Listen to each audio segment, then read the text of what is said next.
So we all know that on 20th of May 2023, we are going to see the new Parliament House being inaugurated by the Prime Minister of India. We also know that a lot of things are happening during that inauguration, and one of the most significant thing for which the Union Home Minister Mr. Amit Shah took a press conference yesterday is the installation of a sceptre from Tamil Nadu. Now this sceptre is going to be installed next to the speaker by the Prime Minister of India, and this sceptre is called Sengol in Tamil. It is coming from Tamil Nadu, it is called Sengol.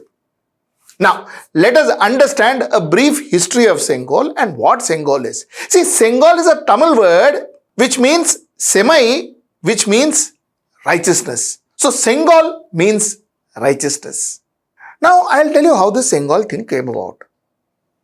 Lord Mountbatten in 1947, when he was supposed to hand over power to Pandit Jawaharlal Nehru, called Jawaharlal Nehru and asked, "Bhaiya, kuch ceremony karna hai ki nahi? Should there be a ceremony of transfer of power from British to you guys?"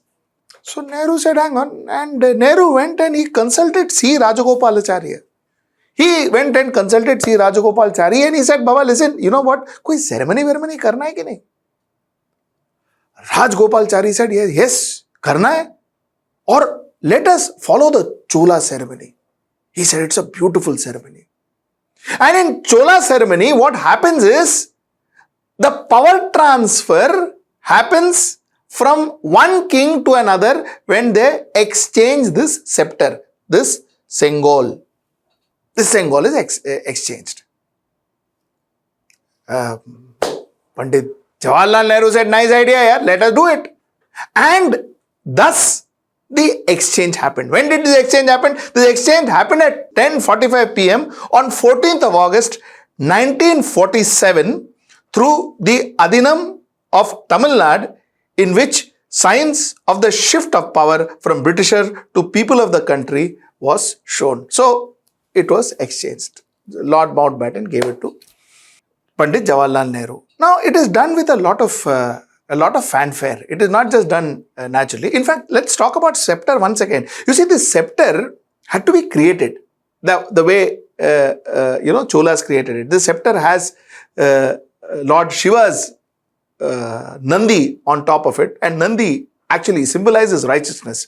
So it has Nandi on top of it, and that's how the sceptre is. This sceptre is around 5 feet tall. That's the height of the sceptre. So Rajagopalacharya tried to reach out to various mutts in Tamil Nadu, and it was this mutt called Thiruvandurai Athinam, a very well-known mutt in Tanjore, Tamil Nadu, that actually provided this sceptre.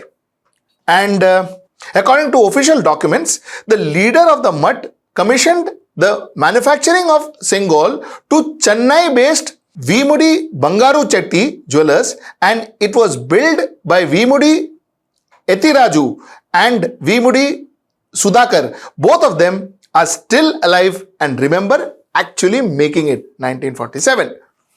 The sceptre is 5 feet in length, which I told you, and has Lord Shiva's Nandi on top of it. Nandi actually, like I told you, stands for righteousness and justice. So that's the story. Now, the way this sceptre was presented also was very interesting. The sceptre was presented in a silk white cloth, a flask of holy water from Tanjore river, and a pouch of sacred ash and a pouch of sacred boiled rice was being offered at dawn in the feet of Nataraja, the dancing god, his temple in Madras. So that was offered. The procession moved through the street of the capital Delhi until it came in stop in front of Nehru's house, which was then called the 17 York Street, now called Motilal Nehru Marg.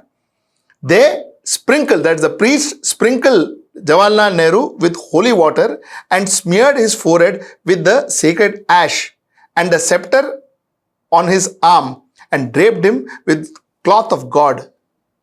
And that's how it was given. So it is basically a Chola tradition, and it is primarily coming from Tamil Nadu. And what is going to happen on 14th, one doesn't know whether Narendra Modi will go through the same process of this ash and all of that. One doesn't know. Or Prime Minister Narendra Modi will just keep the scepter in whatever. One doesn't know. There is a lot of guesstimation, but one doesn't know what exactly is going to happen that particular day. But one thing is for sure, the scepter will be kept next to the speaker. Now that's the story. Now there is a lot of talk about it. You see, a lot of opposition says that scepter matlab kya, king hai kya? How a king gets scepter? Scepter is normally held by the king. Yeah, King George, King Edward and all. If you see, they hold a scepter. Even a lot of European kings, they hold a scepter. So scepter is a symbol of kings. Chola also was a king. So how can a republic, how can a democratic country have scepter, and why should the scepter be kept? We already have Ashoka pillar. Why should we talk about scepter and all that? See, I don't think, one should think beyond all of this. I think it's a tradition in India. If somebody wants to revive that tradition in India, so be it. A lot of people also say that, this is to make, Tamil Nadu, it is very important now for BJP to capture South, because Karnataka, the only state they had in South, it is gone. So it is very important for BJP to get into South states. So getting something from Tamil Nadu and putting it in next to the speaker will be a huge thing for the South. Well, all of that, I don't know. I don't think so. And will that make a difference to South? Will that ensure that there will be a lot of votes falling in BJP's ballot? I don't know. I don't know all of that. Long and short of it is, I think it is a very cute event, because I think it's a nice event if that is happening. And if that scepter is put next to the speaker, I don't think it takes away anything from the Ashoka's thumb. So I think it's good. It's good. Why not? Why not? And it's a beautiful piece of work, and I look forward to seeing it. So that's from me, and let's catch you in my next report.